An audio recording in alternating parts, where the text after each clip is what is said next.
자, 안희정 캠프 총괄을 맡게 된 이철희 의원. 여러분들 아마 이 귀에 익숙한 분이시죠? 스튜디오로 직접 모셨습니다. 어서 오십시오. 예, 안녕하십니까. 잘 지내시죠?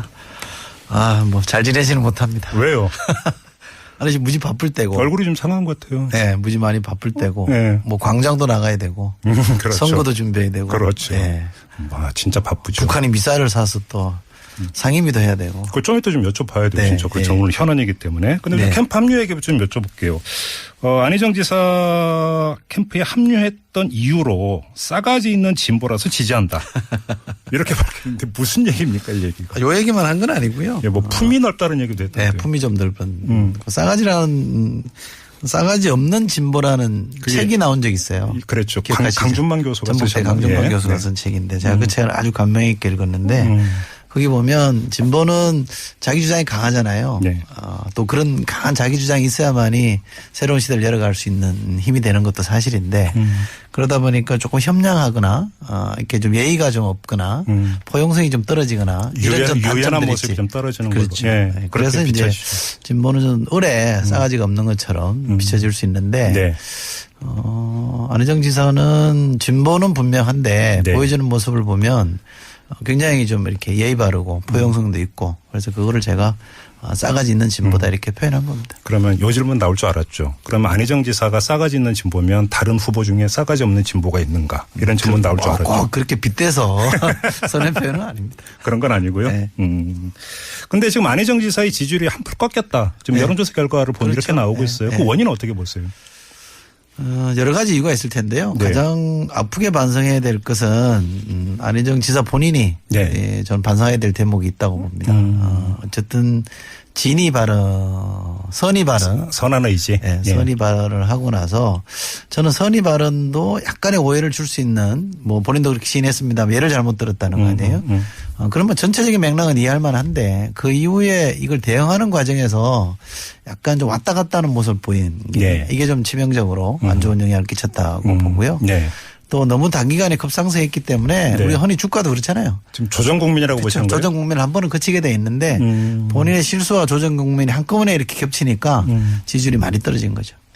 뭐 캠프에 합류하시기 전후로 해서 안희정 지사하고 바로 이 문제를 가지고 같이 이야기를 해 보셨을 거 아니겠습니까? 이런저런 얘기 많이 했죠. 그렇죠. 네. 안희정 지사도 이런 문제에 공감을 합니까? 뭐 선한 의지 이런 것들이 악재가 됐고. 네. 그 발언 자체보다는 네. 그 발언을 둘러싼 논란에서 본인이 조금 왔다 갔다 하는 모습을 보인 것에 대해서는 잘못된 거라.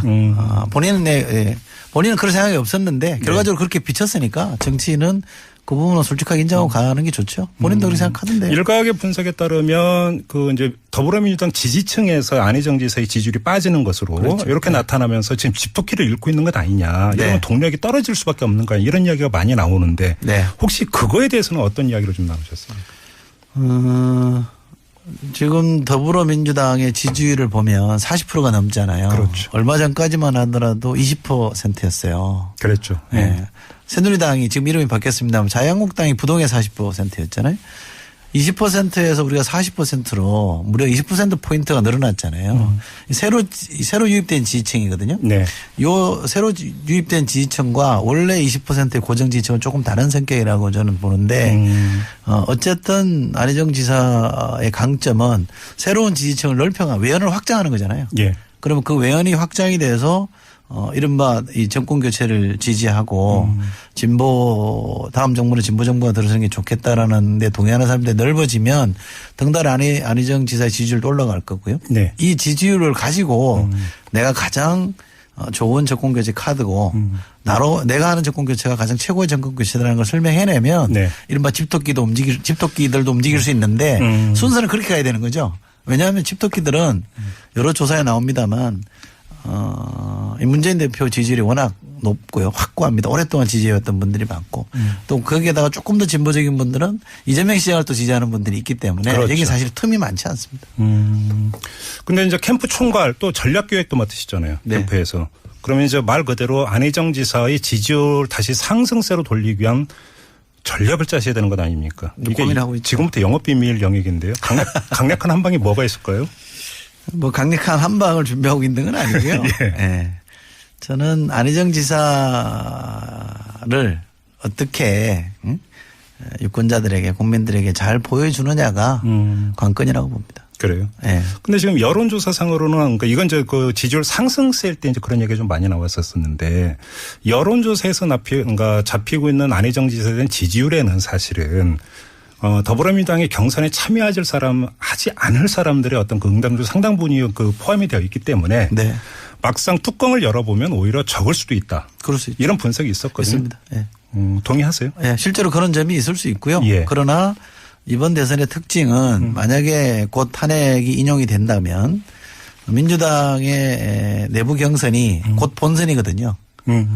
그러니까 본선의 의미가 없고 2007년에 당시 새누리당 예선을 생각해 보시면 됩니다. 그렇기 때문에 민주당 경선에 들어가서 누구를 뽑는지가 사실 본선에서 누구를 뽑는 거랑 동일한 의미를 갖기 때문에 예. 많은 분들이 들어올 가능성이 있고요. 대거 이제 왜냐하면 우리가 국민 경선으로 누구나 신고만 하면 등록만 하면 그렇죠. 투표권을 행사할 수 있으니까 대거 유입될 수 있는 가능성이 있다고 봐야 되는 거고요. 네. 또 하나는 이분들에게 지지가 있다. 그러니까 전통적인 지지층이 아닌 데서 지지가 높다는 얘기는 본선에서 필승 카드라는 것도 되잖아요. 그것이 갖는 강점도 있기 때문에 네. 부정적 측면, 나쁜 측면도 있습니다만 좋은 점도 있다. 좋은 측면도 있다고 봅니다. 그래요. 선거인단에 어느 정도 규모 되면 그 안희정 지사의 그 역전 가능성이 있다고. 아유, 그거 어떻게 계산하기는 어려운데요. 네. 지금 뭐 통상 한 200만 넘어갈 거라고 저희가 전망하고 있는데 그 정도면 어떤 조직의 힘으로 좌우할 수는 없다고 봅니다. 그래요. 네. 바람이 불 수도 있다. 그 정도면 바람이죠. 이른바 민심과 당심이 하나로 가겠죠. 알겠습니다. 이 박영선 의원의 캠프 합류 이야기도 나오고 있던데 혹시 확인해 보셨어요? 박영선 전 대표도 만났는데요. 네. 뭐 거치에 대해서 분명하게 딱 부러지게 결심을 한 것 같지는 않습니다만 대체로 우호적으로 안 지사가 잘 됐으면 좋겠다. 네. 그리고 가능하면 그런 데서 본인의 역할을 좀 찾아보겠다. 네. 이 고민을 거의 막바지로 하고 있는 것 같아요. 그래요? 네. 근데 그러니까 김종인 의원의 거취가 결정이 되면 네. 거취가 마무리되면 이런 단서를 달아도 이게 어떻게 연결이 되는 얘기입니까? 이제 김종인 전 대표는 탈당설이 불거져 나왔기 때문에 어떻게 알고 계세요? 탈당할 거라고 알고 계세요? 지금 뭐 전체적으로 당내 분위기는 탈당하시는 거는 기정사실로 받아들이는 것 같고요. 그래요? 그래서 이제 박영선 전 대표가 탈당할 생각은 전혀 없기 때문에 네. 김종인 전 대표가 혹시 그런 선택을 하신다면 본인은 이런 선택을 하겠다. 이런 계산인 것 같아요. 근데 왜 그게 이렇게 연결이 돼서 고민할까요? 아니 워낙 가깝게 지내셨던 분인데 그분의 거취가 이 객관적으로 공개적으로 결론이 안 난 상태에서 움직이는 거는 예. 예의가 아니라고 보시는 것 같아요. 아, 그래요? 네. 알겠습니다. 아까 뭐 잠깐 이제 그 북한 미사일 이야기도 했는데 오늘 국회 상임위 열렸었죠? 예, 했습니다. 어떤 얘기가 좀 오갔어요? 미사일에 대한 이런 저는 보고를 했는데요. 예.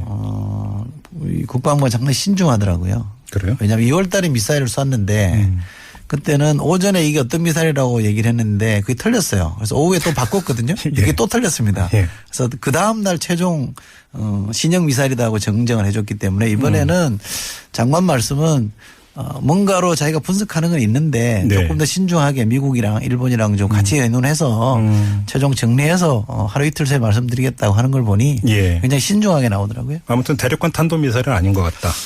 그건 아니고요. 그렇게 이미 새로운 미사일, 바뀌었고. 그러니까 신형 미사일인 것 신형? 같아요. 네. 무수단 이런 것도 아니고. 네.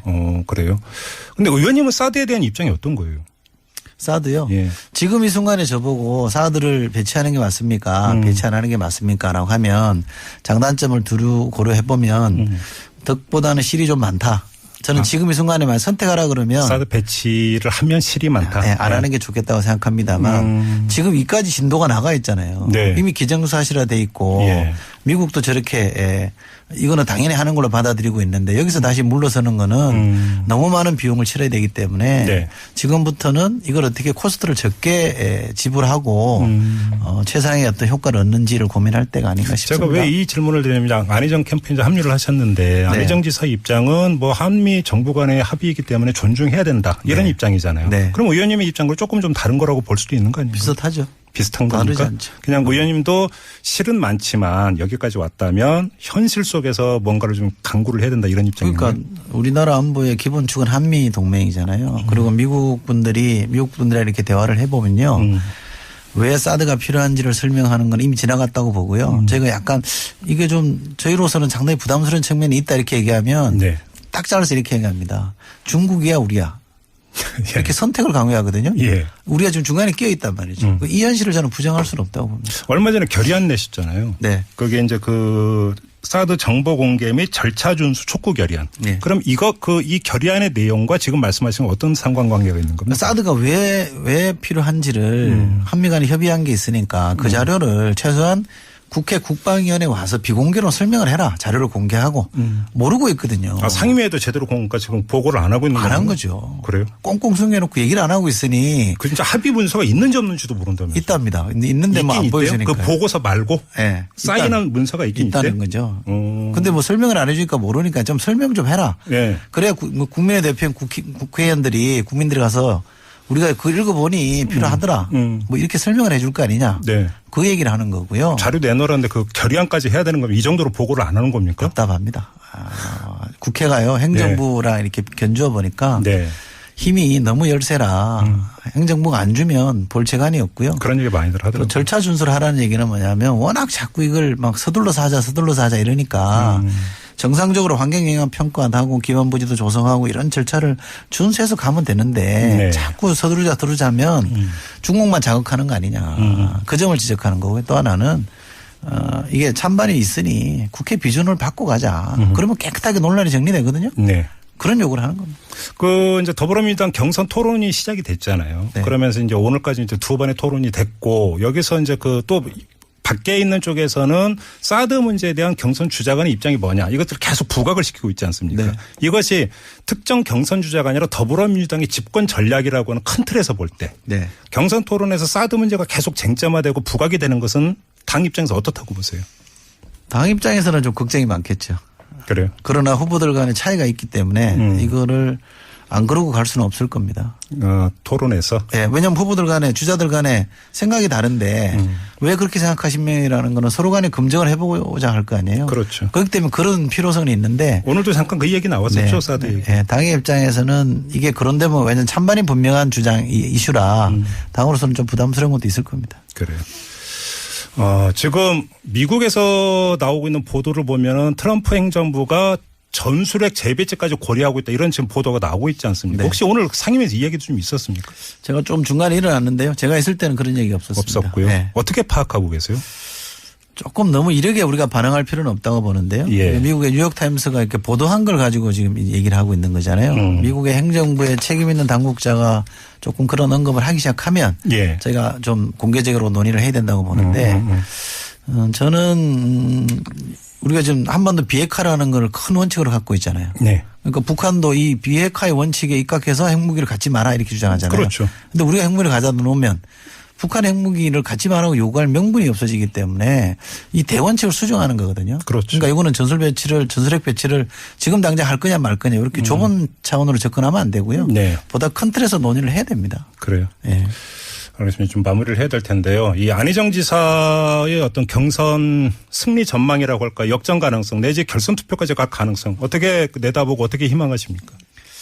저는 한국 정치가 이 신선한 일마 세대 교체를 통한 신선한 바람이 불 때 또 네. 그것이 대세를 이길 때 한국 정치를 큰 변화를 가져왔거든요.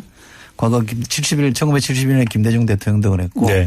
2002년에 노무현 대통령도 그랬습니다. 그래서 지금 2017년에 저는 안희정 후보와 그런 신선한 바람을 한번 일으켜서 네. 정권 교체, 세대 교체, 정치 교체 이걸 다 한꺼번에 이뤄보고 싶은 열망이 있고요. 네. 잘 될 거라고 봅니다. 잘 될까? 추상적인데요. 안희정 지사의 화법이 추상적이다 이런 지적이 많던데요. 우리도 캠프 총괄님의 그 업보도 잘 될 것이다. 추상적입니다. 총괄이 점쟁이가 아니기 때문에. 이길 것 같습니까? 이기게 만드는 게 선수의 역할이죠. 네. 모범 답안을 말씀해 주셨습니다. 마무리하겠습니다. 고맙습니다. 예, 고맙습니다. 네, 안희정 캠프에 합류한 더불어민주당 이철희 의원. 자, 안희정 캠프 총괄을 맡게 된 이철희 의원. 여러분들 아마 이 귀에 익숙한 분이시죠? 스튜디오로 직접 모셨습니다. 어서 오십시오. 예, 안녕하십니까. 잘 지내시죠? 뭐 잘 지내지는 못합니다. 왜요? 아니, 지금 무지 바쁠 때고. 얼굴이 좀 상한 것 같아요. 네, 무지 많이 바쁠 때고. 네. 뭐 광장도 나가야 되고. 그렇죠. 선거도 준비해야 되고. 그렇죠. 네. 와, 진짜 바쁘죠. 북한이 미사일을 사서 또 상임위도 해야 되고. 그걸 좀 이따 좀 여쭤봐야 돼요. 네. 진짜 그렇죠. 오늘 현안이기 때문에. 근데 네. 캠프 합류 얘기 좀 여쭤볼게요. 안희정 지사 캠프에 합류했던 이유로 싸가지 있는 진보라서 지지한다. 이렇게 밝혔는데 무슨 얘기입니까, 이 얘기가? 요 얘기만 한 건 아니고요. 예, 뭐 품이 넓다는 얘기도 했던데. 네, 품이 좀 넓은. 싸가지 없는 진보라는 책이 나온 적이 있어요. 그랬죠. 기억하시죠? 강준만 교수가 전북대 쓰셨는데. 강준만 교수가 쓴 책인데 제가 그 책을 아주 감명 있게 읽었는데 거기 보면 진보는 자기 주장이 강하잖아요. 네. 또 그런 강한 자기 주장이 있어야만이 새로운 시대를 열어갈 수 있는 힘이 되는 것도 사실인데 그러다 보니까 조금 협량하거나 이렇게 좀 예의가 좀 없거나 포용성이 좀 떨어지거나 이런 좀 유연한 단점들이 모습이 있지. 좀 떨어지는 그렇죠. 거죠. 예, 네. 그래서 이제 진보는 좀 오래 싸가지가 없는 것처럼 비춰질 수 있는데 네. 그렇었는데 여론조사에서 잡히고 있는 안희정 지사에 대한 지지율에는 사실은 더불어민주당의 경선에 참여하지 않을 사람들의 어떤 그 응당률 상당 부분이 그 포함이 되어 있기 때문에 네. 막상 뚜껑을 열어보면 오히려 적을 수도 있다. 그럴 수 있죠. 이런 분석이 있었거든요. 있습니다. 네. 동의하세요? 네, 실제로 그런 점이 있을 수 있고요. 예. 그러나 이번 대선의 특징은 만약에 곧 탄핵이 인용이 된다면 민주당의 내부 경선이 곧 본선이거든요. 그러니까 본선의 의미가 없고 2007년에 당시 새누리당 예선을 생각해 보시면 됩니다. 그렇기 때문에 민주당 경선에 들어가서 누구를 뽑는지가 사실 본선에서 누구를 뽑는 거랑 동일한 의미를 갖기 때문에 예. 많은 분들이 들어올 가능성이 있고요. 대거 이제 왜냐하면 우리가 국민경선으로 누구나 신고만 하면 등록만 하면 그렇죠. 투표권을 행사할 수 있으니까 대거 유입될 수 있는 가능성이 있다고 봐야 되는 거고요. 네. 또 하나는 이분들에게 지지가 있다. 그러니까 전통적인 지지층이 아닌 데서 지지가 높다는 얘기는 본선에서 필승 카드라는 것도 되잖아요. 그것이 갖는 강점도 있기 때문에 네. 부정적 측면, 나쁜 측면도 있습니다만 좋은 점도 있다. 좋은 측면도 있다고 봅니다. 그래요. 선거인단에 어느 정도 규모 되면 그 안희정 지사의 그 역전 가능성이 있다고. 아유, 그거 어떻게 계산하기는. 외연이 확장이 돼서 이른바 이 정권 교체를 지지하고 진보 다음 정부는 진보 정부가 들어서는 게 좋겠다라는 데 동의하는 사람들이 넓어지면 등달아 안희정 지사의 지지율도 올라갈 거고요. 네. 이 지지율을 가지고 내가 가장 좋은 정권 교체 카드고 내가 하는 정권 교체가 가장 최고의 정권 교체라는 걸 설명해내면 네. 이른바 집토끼들도 움직일 수 있는데 순서는 그렇게 가야 되는 거죠. 왜냐하면 집토끼들은 여러 조사에 나옵니다만 이 문재인 대표 지지율이 워낙 높고요. 확고합니다. 오랫동안 지지해왔던 분들이 많고 또 거기에다가 조금 더 진보적인 분들은 이재명 시장을 또 지지하는 분들이 있기 때문에 그렇죠. 여기 사실 틈이 많지 않습니다. 근데 이제 캠프 총괄 또 전략기획도 맡으시잖아요. 네. 캠프에서. 그러면 이제 말 그대로 안희정 지사의 지지율 다시 상승세로 돌리기 위한 전략을 짜셔야 되는 것 아닙니까? 이게 고민하고 있죠. 지금부터 영업비밀 영역인데요. 강력한 한 방이 뭐가 있을까요? 뭐 강력한 한 방을 준비하고 있는 건 아니고요. 예. 예. 저는 안희정 지사를 어떻게 유권자들에게 국민들에게 잘 보여주느냐가 관건이라고 봅니다. 그래요. 예. 근데 지금 여론조사상으로는 그러니까 이건 이제 그 지지율 상승세일 때 이제 그런 얘기가 좀 많이 나왔어요. 안희정 지사는 진보는 분명한데 네. 보여주는 모습을 보면 굉장히 좀 이렇게 예의 바르고 포용성도 있고 그래서 그거를 제가 싸가지 있는 진보다 이렇게 표현한 겁니다. 그러면 요 질문 나올 줄 알았죠. 그러면 안희정 지사가 싸가지 있는 진보면 다른 후보 중에 싸가지 없는 진보가 있는가 이런 질문 나올 줄 알았죠. 꼭 그렇게 빗대서 선의 표현은 아닙니다. 그런 건 아니고요. 네. 근데 지금 안희정 지사의 지지율이 한풀 꺾였다. 지금 네. 여론조사 결과를 보면 그렇죠. 이렇게 나오고 네. 있어요. 네. 그 원인은 어떻게 보세요? 여러 가지 이유가 있을 텐데요. 네. 가장 아프게 반성해야 될 것은 안희정 지사 본인이 네. 저는 반성해야 될 대목이 있다고 봅니다. 어쨌든 선의 발언. 선한 의지. 네, 예. 선의 발언을 하고 나서 저는 선의 발언도 약간의 오해를 줄 수 있는 뭐 본인도 그렇게 시인했습니다. 예를 잘못 들었다는 거 아니에요. 그러면 전체적인 맥락은 이해할 만한데 그 이후에 이걸 대응하는 과정에서 약간 좀 왔다 갔다 하는 모습을 보인 게 네. 이게 좀 치명적으로 안 좋은 영향을 끼쳤다고 보고요. 네. 또 너무 단기간에 급상승했기 때문에 네. 우리 흔히 주가도 그렇잖아요. 지금 조정국민이라고 보시는 거예요? 조정국민을 한 번은 거치게 돼 있는데 본인의 실수와 조정국민이 한꺼번에 이렇게 겹치니까 지지율이 많이 떨어진 거죠. 뭐 캠프에 합류하시기 전후로 해서 안희정 지사하고 바로 이 문제를 가지고 같이 이야기를 해 보셨을 거 아니겠습니까? 이런저런 얘기 많이 했죠. 그렇죠. 네. 안희정 지사도 이런 문제에 공감을 합니까? 뭐 하죠. 선한 의지 이런 것들이 악재가 됐고. 네. 그 발언 자체보다는 네. 그 발언을 둘러싼 논란에서 본인이 조금 왔다 갔다 하는 모습을 보인 것에 대해서는 잘못된 거라. 본인은 그런 생각이 없었는데 결과적으로 그렇게 비쳤으니까 정치인은 그 부분은 솔직하게 인정하고 가는 게 좋죠. 본인도 그렇게 생각하던데. 일각의 분석에 따르면 그 이제 더불어민주당 지지층에서 안희정 지사의 지지율이 빠지는 것으로 그렇죠. 이렇게 나타나면서 지금 집토끼를 잃고 있는 것 아니냐. 네. 이러면 동력이 떨어질 수밖에 없는 거 아니냐. 이런 이야기가 많이 나오는데 네. 혹시 그거에 대해서는 어떤 이야기를 좀 나누셨습니까? 지금 더불어민주당의 지지율을 보면 40%가 넘잖아요. 그렇죠. 얼마 전까지만 하더라도 20%였어요. 그랬죠. 네. 새누리당이 지금 이름이 바뀌었습니다만 자유한국당이 부동의 40%였잖아요. 20%에서 우리가 40%로 무려 20%포인트가 늘어났잖아요. 새로 유입된 지지층이거든요. 네. 요 새로 유입된 지지층과 원래 20%의 고정 지지층은 조금 다른 성격이라고 저는 보는데 어쨌든 안희정 지사의 강점은 새로운 지지층을 넓혀가 외연을 확장하는 거잖아요. 예. 그러면 그